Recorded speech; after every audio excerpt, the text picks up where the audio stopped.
মিত্ৰতা তাৰমানে মিত্ৰতা বৰ বেছি আগবঢ়া নাই কালি আমি শেষবাৰৰ কাৰণে একদম ফাইনেল লিষ্টখন কংগ্ৰেছক দিছোঁ ফাইনেল লিষ্টখন একেবাৰে সৰু লিষ্ট এখন কালি ফাইনেল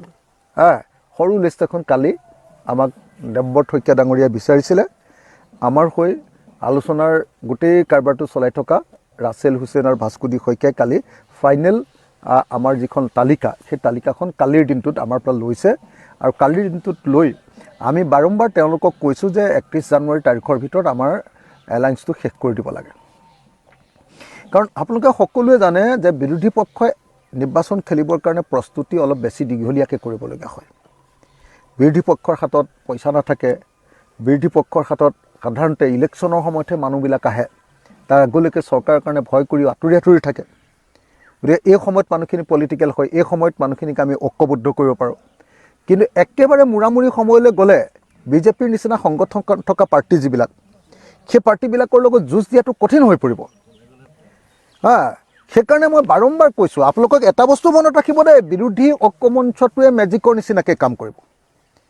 বিৰোধী ঐক্যমঞ্চই এইবাৰ বিজেপিক ধোঁৱা কোৱা দেখুৱাই দিব আপোনালোকে নিজে চাব হয় নে নহয় ধোঁৱা কোৱা দেখি যোৱা বুলি যে কয় অসমীয়াত তাতকৈও এটা ভাল শব্দ আছে সৰিয়হ ফুল দেখা বুলি এইবাৰ বিজেপি আৰু NDA অসমত বিৰোধী ঐক্যমঞ্চৰ ওচৰত সৰিয়হ ফুল দেখি যাব আপোনালোকে নিজে চাব অসমৰ মানুহে সঁচাকৈ বিজেপিক বেয়া পাইছে আৰু বিজেপিক যিমান বেয়া পাইছে তাতকৈও বেছি বেয়া পাইছে হিমন্ত বিশ্ব শৰ্মাক এই মানুহজনে অসমৰ মুখ্যমন্ত্ৰীৰ আসনখনক একেবাৰে লঘু কৰি পেলায় এই মানুহটোক উফৰাবৰ কাৰণে অসমৰ মানুহ পূৰা সাজু হৈছে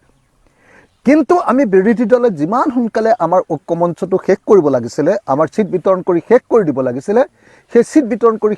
কৰি দিয়া কামটো এতিয়ালৈকে কৰিব পৰা নাই আমি সেইকাৰণে ৰাইজৰ দলে বাৰম্বাৰ কৈ আছোঁ CPI দলেও আচলতে অধৈৰ্য হৈ লাষ্টত হাতখন এখন ঘোষণা কৰি দিছে ঘোষণা কৰি দিয়া প্ৰশ্ন নাছিলে আমাৰ দলেহে কৈ থৈছিলোঁ যে 31 জানুৱাৰীলৈকে যদি আমাৰ এলায়েন্সটো নহয় তেতিয়াহ'লে আৰু আমি আসনখিনি ঘোষণা কৰি দিম যে আমি এইকেইখন আসন বিচাৰিছোঁ মাত্ৰ এইকেইখন আসন বিচাৰিছোঁ এইকেইখন আসনতো আমাক ফাইনেল কৰি দিয়া নাই আমি সেইটোহে কৰি দিম এনেকুৱা নহয় যে আমি এইকেইখনত খেলিমেই বুলি আমি আসন ঘোষণা কৰি দিম সেইটোও কোৱা নাই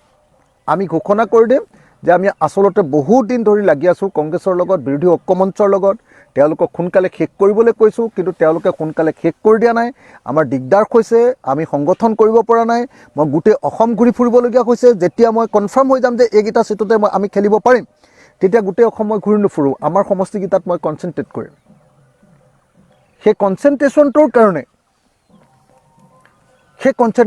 কাৰণে আমি বিৰোধী ঐক্যমঞ্চটো সোনকালে হোৱাটো বিচাৰিছোঁ কিন্তু কংগ্ৰেছে দেৰি কৰি আছে সঁচাকৈ দেৰি কৰিছে